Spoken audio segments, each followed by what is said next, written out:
So I'm Clyde Lewis, Hot Talk 860, KCNR.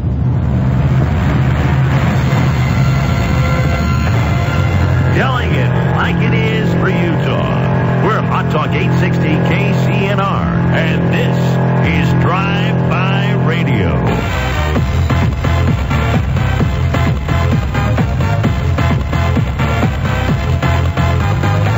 Y'all ready for this?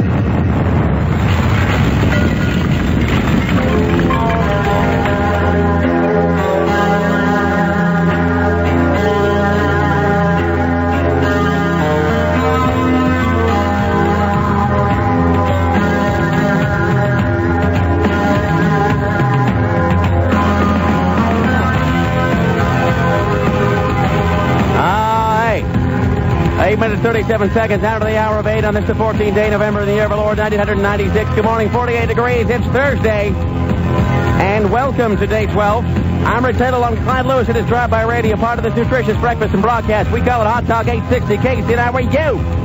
Yellow like it is. We're glad you're there. Thank you for coming by. Your appreciation and patronage and presence. And well, I've just said that backwards, so screw it. We're glad you're there. We know when you arise in the morning and go out to face your daily dearth of challenges and tribulations that you have many entertainment options.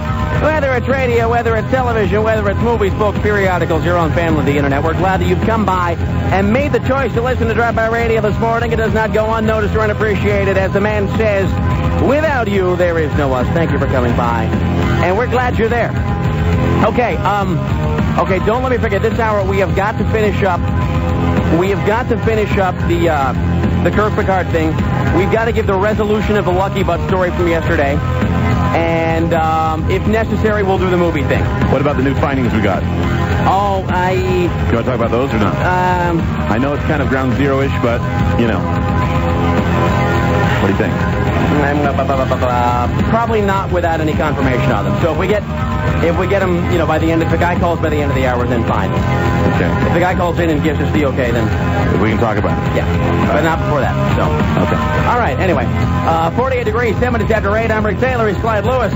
Let me give you the phone numbers. In Salt Lake, 570-8600, 570-8600, 570-8600. Utah County, Provo, 470-8600. Weber, North Davis County, 670-8600. If y'all are in Faxland today, it's 801-485-6611. Email rickt@kdcol.com or Clyde@kdcol.com. Thank you for coming by. We appreciate your radio pressing to the whole thing and whatnot. What was that for? You are the winter, fall, and spring. You are the sun that summertime brings. It's become like a drug. I can't start my day without the Norm Wooster singers.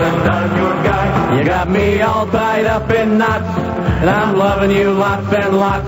I'm just loving you lots and lots. I'm loving you lots and lots. Hi, Martin. Martin, this is Luke from the 7-Eleven at 21st on the State. This is Martin. He's a foreigner. And Clyde is a homosexual.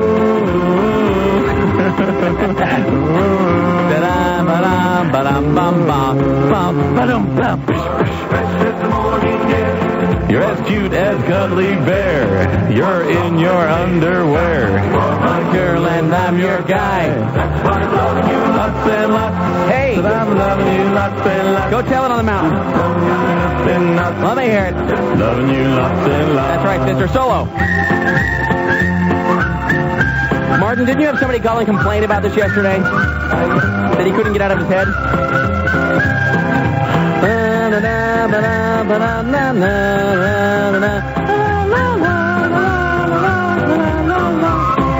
My Mick Jagger. Hey, I'm loving you lots and lots. you know it. That's right. Loving you lots and lots. No doubt about it. Loving you lots and lots. Loving you lots. Okay, big finish, Clyde. Loving you lots And lots. Merry Christmas. All right, 12 minutes after 8, 48 degrees. I've gotten to the point where I can't even start the show without that anymore. Okay, now, for the last couple of days, we've had a debate raging about Picard versus Kirk, and we've all been voicing. It should be noted that Luke from 7-Eleven and 21st South State voiced his opinion that Picard was the superior captain. And then we were talking to our man Ferrellos in the next room, who said that while Kirk was more entertaining, probably because he's rash and impulsive and a really bad actor, that Picard was actually the superior of the two commanders. A point that not even Geltz could argue, probably. Anyway, now, courtesy of Clyde's roommate, I was provided with, and I won't read the whole thing, but I'll do some of the highlights. We've got an impartial opinion here, and this is taken from some sort of news group somewhere, and I have been given a list of reasons why Picard is better than Kirk. Now, I was also given a list of reasons why Kirk is better than Picard. Yeah. So, in all fairness, what I'm going to do here is what I'll do, Geltz, is I'll give you hold on. Hey, wait a minute. What are you doing over there? All right, here we go. Okay. Okay, I've given Geltz the list of reasons why Kirk is better than Picard. I've got the list of reasons why Picard is better than Kirk, and so we're just going to go back and forth here for a minute and trade off some of the reasons. So, if you want to swap the mic over to Geltz for just a second, I'll go back and hopefully arrive at some sort of conclusion about this. Oh wait, hold on. Turn the phone on. Hello? Is this the news line? For who? The news line for the radio station?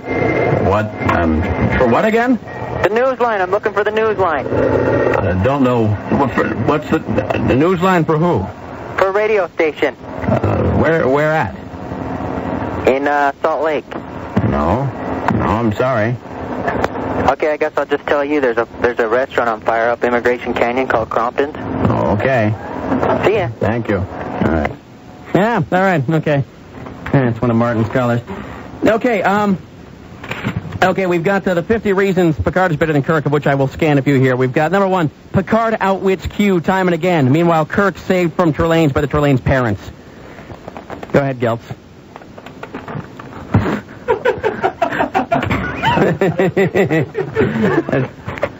Picard likes wimpy violin music and coerces Data into playing it. And he's fully functional. Okay, here's a good one. Wait, no, hold on. Okay, we got to go back and forth here. Yeah. Number 6, Picard would never let chief engineers swell up to planetoid size. Good. Check this one out. Picard allows cats on board while Kirk beams away even really cute things like tribbles. The Klingons drag Kirk to the ice prison while they allow Picard to choose their leader. Kirk is a cultural icon. Picard is just some guy who's really nice.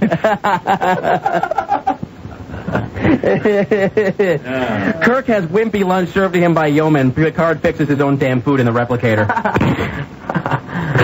Kirk specifically ordered a swivel lazy boy for the bridge. Picard's brother actually played by a different actor than Picard. Kirk would never touch Synthahol, which is... Kirk grudgingly allows one woman to be hit by a truck to correct the timeline, while Picard sends entire starship crew to flaming deaths. Kirk looks distinguished in reading glasses, and nobody dares call him Four Eyes. Kirk bothered by mild astigmatism. Picard kicks ass for 40 years with artificial heart. Kirk can infiltrate gangsters, Nazis, and even the Pentagon easily. 3 words, no beer gut.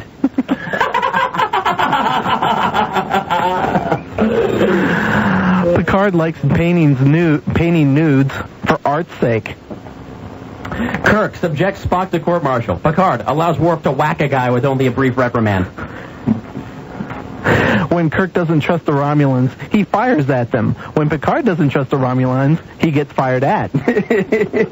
Kirk sobs like a baby when son dies. Picard laughs like a hyena when stabbed through heart. That's true. Kirk never once, ever, wore a wiener-wrapping Speedo banana hammock on shore leave. Kirk spends few minutes aboard Romulan vessel in disguise. Picard makes it all the way to Romulus and back. Okay, this one I'm going to have to do a special voice for. Oh? No, not that. No. Kirk never gets his command codes locked out by some pimply acting ensign. Picard manages to have entire conversations with Lursa and Bador without staring at their cleavage. Kirk doesn't test the engines, he just fires them up. Picard only wears toupees for flashback scenes. When Kirk says boldly go, he means it. Picard never called himself Kirok and dressed in leftover costumes from Oklahoma. 3 words, flying leg kick. Let's face it, it may have been a great character moment, but when you get right down to it, Kirk cheated on his biggest academy test. I think you should get points for that. Picard's crew would never, ever think of him as a sexual object. Picard's secure enough not to keep display of guns on his apartment wall. Kirk traveled through the Great Barrier, met God, and wasn't even impressed. Picard knows that Horgon doesn't mean the end of a date. That was pretty. Kirk's bedroom is a passion pit with electric sheets. Okay, hold on. I got to change pages here. Picard sends first officer to Farron Planet while he stays on board with babes. Kirk would never let his chief of security wear a ponytail. Picard actually smarter than his first officer. One word, balls. Hair loss equals high testosterone. Enough said there. All I have left is it says Kirk rocks.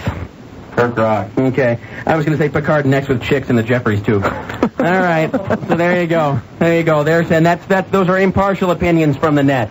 And these are damn impressive is what they are. All right, so there you go. There's the final installment of Kirk versus Picard, and I think we can pretty much call it an even draw. I think Kirk won. Well, no, he didn't, of course. I think it's probably an even draw there, which I'm granting you only because I feel sorry for you. It's 19 minutes after 8. It's 48 degrees. I'm Rick Taylor along with Clyde Lewis and Curtis Rogel. It's also Luke from 21st South State 7-Eleven is here today, and we've been debating the merits of Captain Kirk versus Captain Picard. Is that 21 Jump Street? Yes, it is. He looks like he could be a member of 21 Jump Street. But you need to star in several bad movies and then show up later like begging Stephen J. Cannell for a job in a spin-off series like Tales of the U.S. Customs Agents. Next, the big debate, Kirk versus Hollywood Hogan. Okay. Thank you, Clyde. All right. Anyway, still coming up this hour, I have to talk about this Calvin Klein crap that's sitting around the control room, and we've got a whole thing about this movie review section coming out. In the meantime, though, I'm like trying to get as much stuff done as I possibly can today because I don't want to be behind. I hate being in this hole. We've got this. Guilford, Connecticut. Little Diane Tony's body has spent the last quarter century wrapped in plastic in a cardboard box forgotten in the office of a Connecticut prosecutor. The remains will finally be buried today. Guy loses this chick's body for 27 years, and it's like sitting in the corner of his office. A body ended up in the New Haven prosecutor's office while planned negotiations were underway with his serial killer's lawyer. There they remained until the prosecutor died and his office was cleared out several years ago. The family, which refused to believe she was dead, never claimed the remains. They sat there for 27 years, and there's no witty comment I can think of about that. All right, it's 8:21. It is 48 degrees. I'm Rick Taylor, along with Clyde Lewis. We're doing that thing there that we call Drive-By Radio, so we are going to take a break. We're going to be back here in just a second. Don't go anywhere. In the meantime, in Salt Lake, it's 570-8600. 570-8600. Utah County, Provo, 470-8600. Weaver, North Davis County, 670-8600. And fax is 485-6611. Going to take a break, check traffic, check news, check weather, and all that stuff. When we come back, we will have Best of Jay Leno, also MTV News, Top 10 list, and all that. So stay there. Don't go anywhere. It's Drive-By Radio and Hot Talk 860 KCNR, where you tell it like it is.